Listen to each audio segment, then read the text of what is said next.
Welcome दोस्तों। आज के इस एपिसोड में हम लोग पाकिस्तान और अफगानिस्तान के बीच मौजूद बॉर्डर यानी कि ड्यूरेंट लाइन को समझने की कोशिश करते हैं। ये ड्यूरेंट लाइन, इस वक्त बॉर्डर आप लोग अपनी स्क्रीन पर देख रहे हैं। ये एक लाइन, ये बॉर्डर पाकिस्तान को विरासत में मिला है, एक पेचीदा किस्म का। सिर्फ इंडिया वाला पेचीदा किस्म का बॉर्डर नहीं मिला हमें, एक और बॉर्डर भी मिला है।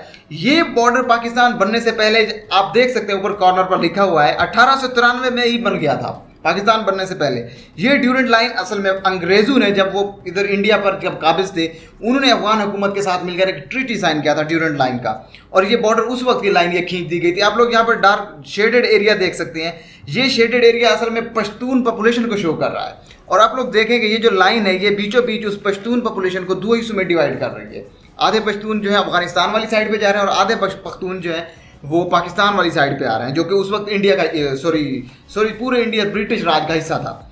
सो ये क्या वजह थी, किस वजह के लिए जो है ये ब्रिटिश लोगों ने, अंग्रेज़ों ने ये बॉर्डर यहाँ पर खींचा। उनको चाहिए था कुछ इलाके इस बॉर्डर पर, यहाँ पर जो कोयटा का चमन का जो बॉर्डर है अफगानिस्तान के साथ, और इधर ऊपर जो पारा चिनार वाला जो इलाका है खुर्रम एजेंसी का, और ऊपर फिर अगर आप लोग देखें जो खैबर पास का और तोरखम बॉर्डर का जो इलाका है, ये वो जगह थी, टिपिकल टाइप के पॉइंट्स थे जहाँ से आप लोग कहें कि सारे के सारे जो अफगान या रशियन लोग थे वो इन रास्तों से होकर पंजाब के ऊपर अटैक कर सकते थे। और ब्रिटिश लोग ये नहीं चाहते थे किसी भी सूरत में कि रशियन एम्पायर जो अफगानिस्तान जो एक गेटवे है इसको क्रॉस करके वो इंडिया पर आकर अटैक करे। सो इन जगहों को हासिल करने के लिए ब्रिटिश ने 3 जंगें भी लड़ी अफगानिस्तान के साथ, जिनको एंग्लो अफगान वार्स कहा जाता है। सो इन जगहों को सिक्योर करने के लिए और इस बॉर्डर को सिक्योर करने के लिए रशियन एम्पायर के डर में, खौफ की वजह से उन लोगों ने ये बॉर्डर यहाँ पर रखा और जंगें लड़ी। और बाकी काफ़ी सारे स्ट्रेटेजिक जो उनके मुआहदे उस वक्त के थे और काफ़ी किस्म के आप कह लें कि यहाँ पर वो काम करते रहे, सिर्फ इस डर से बचने के लिए कि कहीं पर ये रशिया जो है ये हमारे ऊपर अटैक ना कर दे। सो ये अफगानिस्तान एक किस्म का गेटवे है। और अगर आप हिस्ट्री में देखें तो महमूद गजनवी इन्हीं रास्तों से आकर अटैक किया उसने हिंदुस्तान पर, या पाकिस्तान के जो इलाके हैं पंजाब के। नादिर शाह इन्हीं रास्तों से होकर आया। अहमद शाह अब्दाली जिसने अपनी दुरानी एम्पायर खड़ा कर दिया पूरे इस पाकिस्तान और अफगानिस्तान को मिलाकर, सो वो भी इन्हीं रास्तों से होकर आया था। सो जो ब्रिटिश थे वो इन रास्तों को सिक्योर करना चाहते थे और इसलिए उन्होंने 1893 में इन सारी कह लें कि ये एक कड़ी थी कि वो इस रास्ते को सिक्योर करके रशियन एम्पायर से बचाना चाहते थे इंडिया को, कि कहीं रशियन एम्पायर यहाँ से गुजरकर समुद्रों तक की रसाई हासिल ना कर ले, या हमसे ये जो ब्रिटिश राज हमारा जो यहाँ सब कॉन्टिनेंट पर है ये ना खींच ले। सो मैं आपको थोड़ा हिस्ट्री में लेकर चलता हूँ पीछे। ये 1893 में बॉर्डर बना। हम लोग चलते हैं 1839 में, जब ब्रिटिश ने वॉर लड़ी थी, first Anglo Afghan war Afghanistan के खिलाफ। सो इस डायग्राम पे थोड़ा सा समझिए, ये लाइन फिर से वही ड्यूरेंट लाइन शो कर रही है पाकिस्तान और अफगानिस्तान का बॉर्डर। 1839 में इस इलाके में अफगानिस्तान के अंदर जो उस वक्त के जो अमीर थे दोस्त मोहम्मद बरकज़ई, उस वक्त उनका ये अब कह लें कि उनकी ये सल्तनत थी। और इधर ये जो इलाका है 1839 में, ये उस वक्त सिख राज में था। सिख जो कि एक आप कह लें अलॉय थे, जहाँ पर अंग्रेज़ों के साथी थे। सो सिख रंजीत सिंह ने ये इलाका असल में अहमद शाह अब्दाली की ही रियासत जो दुरानी एम्पायर था उससे खींच लिया था। ये यहाँ पेशावर और जो खैबर पास तक का इलाका है। सो यहाँ पर सिख एम्पायर था, आप ये समझ लें। और ऊपर जो है, ऊपर यहाँ पर जो हुक्मरान था दोस्त मोहम्मद। सो अब यहाँ पर ब्रिटिश भी थे। अब ब्रिटिश उनसे मुआहदे करना चाहते थे कि आप अपने अफगानिस्तान को सिक्योर करो। यहाँ पर कौन था? दोस्त मोहम्मद। ब्रिटिश उससे कहते थे कि अपने अफगानिस्तान को सिक्योर करो, क्योंकि यहाँ पर हेरात और यहाँ कुछ तुर्कमानिस्तान के इलाकों पर रशिया अटैक कर रहा था। और ये चीज़ ब्रिटिश को बड़ी नागवार गुजर रही थी, क्योंकि उनको खौफ था कि ये रशियन एम्पायर कहीं हमारे ऊपर अटैक ना करे। सो उधर से फिर रशियन एम्पायर को भी खतरा था कि कहीं ये जो ब्रिटिश हैं ये हमारे सेंट्रल एशिया वाले जो एसेट्स हैं इन पर अटैक ना करते हैं।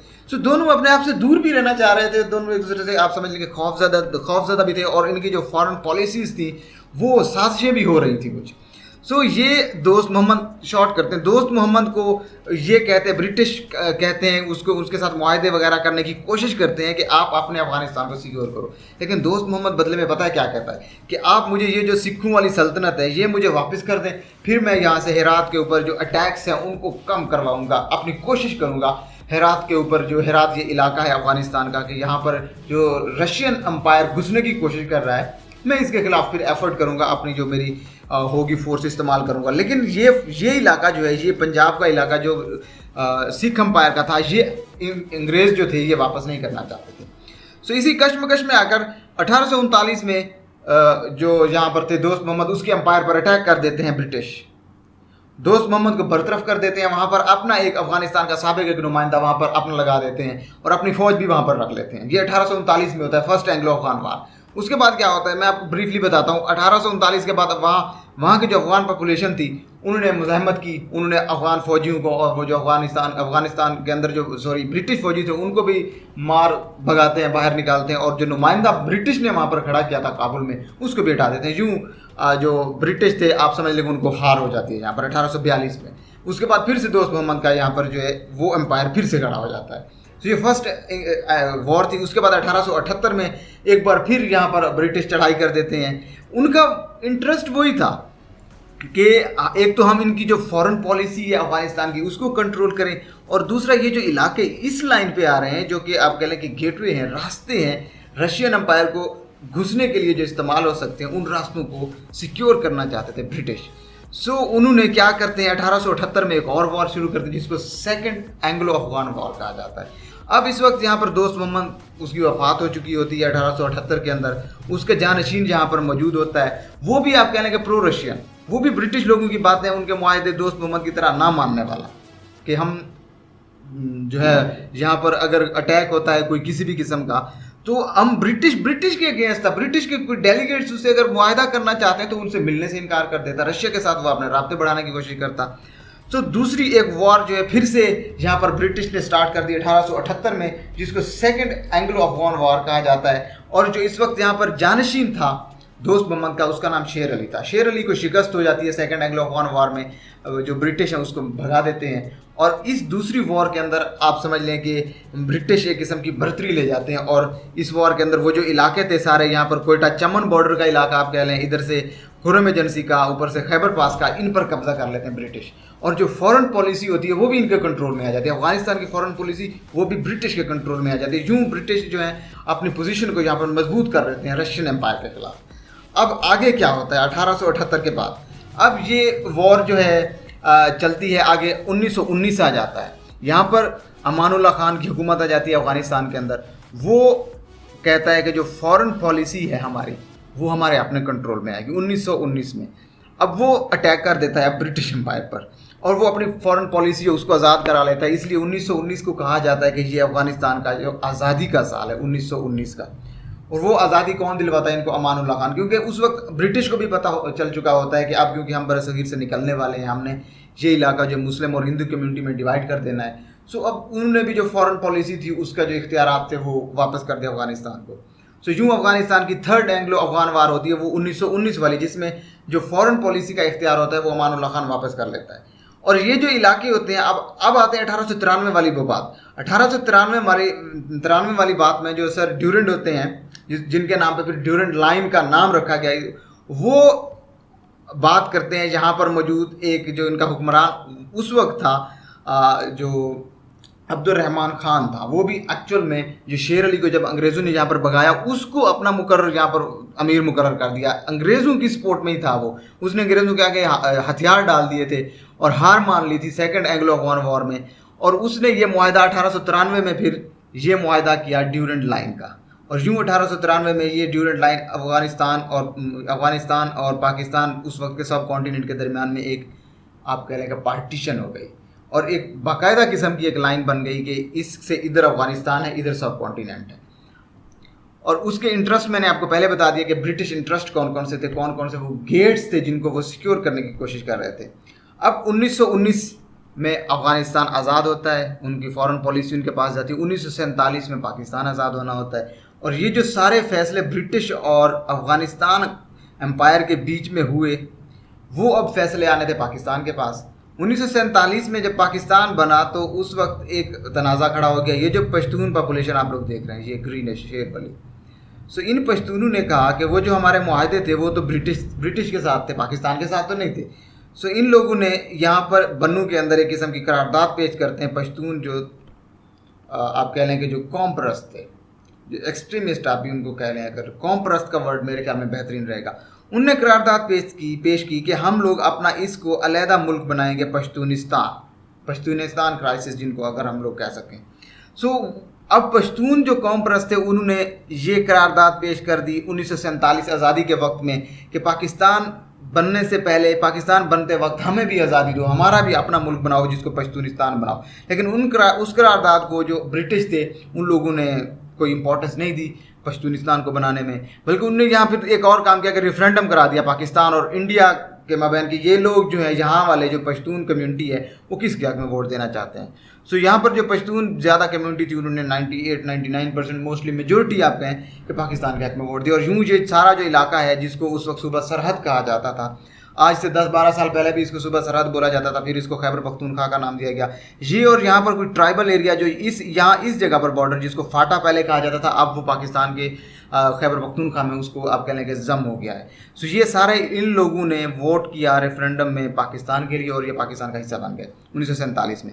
अब क्या होता है 1947 के बाद यहाँ पर अफ़गानिस्तान में ये जो इलाका है यहाँ पर आप कह लें कि डिस्टेबिलिटी आपने देखी कि वो जो रशिया जिनसे बरतानिया डरता था उसी रशिया ने 1878 में अटैक कर दिया इस अफ़गानिस्तान में। और फिर यहाँ पर अब की बार बरतानिया नहीं था बल्कि यूएस से उन्होंने अपना जो इमदाद दी, यूनाइटेड स्टेट्स ने और सऊदी अरेबिया ने और पाकिस्तान ने मिल मिलाकर मुजाहिदीन लॉन्च किए और यहाँ से उस रशिया को वापस भगाया 10 सालों के बाद। और फिर यहाँ पर वॉर ऑन टेरर 2001 में स्टार्ट हो जाता है, जो अमेरिका यहाँ पर अपनी फौजें लॉन्च कर देता है। सो सारे का सारा ये इलाका जो डिस्टेबलाइज रहता है, पुरअमन नहीं रहता। अब 2016 में ये इलाका, अब इस इलाके की बात करें जो पाकिस्तान के ये ज्योग्राफी में आपको बताऊं, ये यहाँ पर बर्फ़ पोश चोटियों से ये बॉर्डर होता यहाँ पर सारी ये इधर जो पारा चिनार का इलाका है यहाँ पर भी कोई सफ़ेद सारा साल बर्फ़ पड़ी रहती है, इधर संगलाफ पहाड़ आ जाते हैं, इधर आगे फिर डेजर्ट आ जाते हैं। सो ये एक डाइवर्स किस्म का बॉर्डर है। और इस इलाके में पाकिस्तान बनने के बाद मुझे अफसोस के साथ ये कहना पड़ रहा है कि यहाँ पर तरक्की नहीं दी गई, यहाँ के लोगों को पाकिस्तानी समझा ही नहीं गया। सो उसका नतीजा क्या अल्टीमेट निकला कि यहाँ पर इस बॉर्डर के ऊपर स्मगलिंग बहुत ज़्यादा हो गई, ड्रग्स की स्मगलिंग, गाड़ियों की, हर किस्म की। यहाँ पर टेररिस्ट जो हैं और कुछ स्टेट स्पॉन्सर्ड रियासतों ने यहाँ पर टेररिस्ट को लॉन्च किया, टेररिस्ट के कैंप्स बनाए, उन्होंने पाकिस्तान पर अटैक करना शुरू कर दिया। सो इस सारे का सारा नतीजा ये निकला कि पाकिस्तान मुश्किल में फंसता गया। 2016 में पाकिस्तान आर्मी ने इस बॉर्डर पर ये जो यहाँ इस निशान से शुरू होकर ये इतना लंबा एक बॉर्डर है पाकिस्तान का, इंडिया के बाद दूसरा सबसे लंबा बॉर्डर ये है। सो इस बॉर्डर पर पाकिस्तान आर्मी ने बाड़ लगाने का फैसला किया 2016 में। उसकी तस्वीर मैं आपको दिखाता हूँ। ये देखें, ये बर्फ़ का इलाका, क्योंकि ये बॉर्डर बर्फ़ से भी गुजरता है, संगलाख पहाड़ों से भी गुजरता है और ये बॉर्डर डेजर्ट से भी गुजरता है, जो चांगी वाला इलाका आ जाता है, ये नौशकी वाला इलाका आ जाता है, नौशकी डिस्ट्रिक्ट वाला।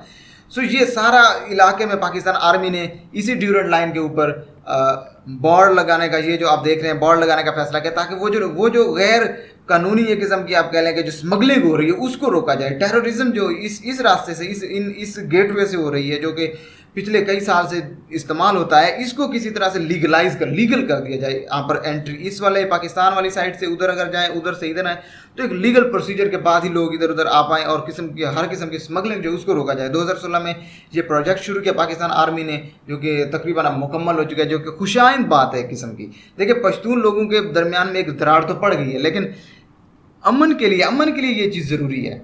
अब लीगल प्रोसीजर होगा और हम उम्मीद करते हैं कि ये आइंदा जो पश्तून लोग हैं उनके लिए बहुत ईजी एक्सेसिबल कर दिया जाए कि वो आसानी के साथ अपने रिलेटिव्स के साथ, अपने गाँव वाले या उनके जो भी रिश्तेदार जो कारोबार अफ़गानिस्तान में, उनको आसानी से एक्सेसिबिलिटी मिले अफ़गानिस्तान में, और अफ़गानिस्तान वालों को पाकिस्तान में आने के लिए जो आसानी हो, किसी किस्म की मुश्किल ना हो। सो हम ये उम्मीद करते हैं कि ऐसा ही हो और पुरअमन एक किस्म का जो माहौल है यहाँ पर बने।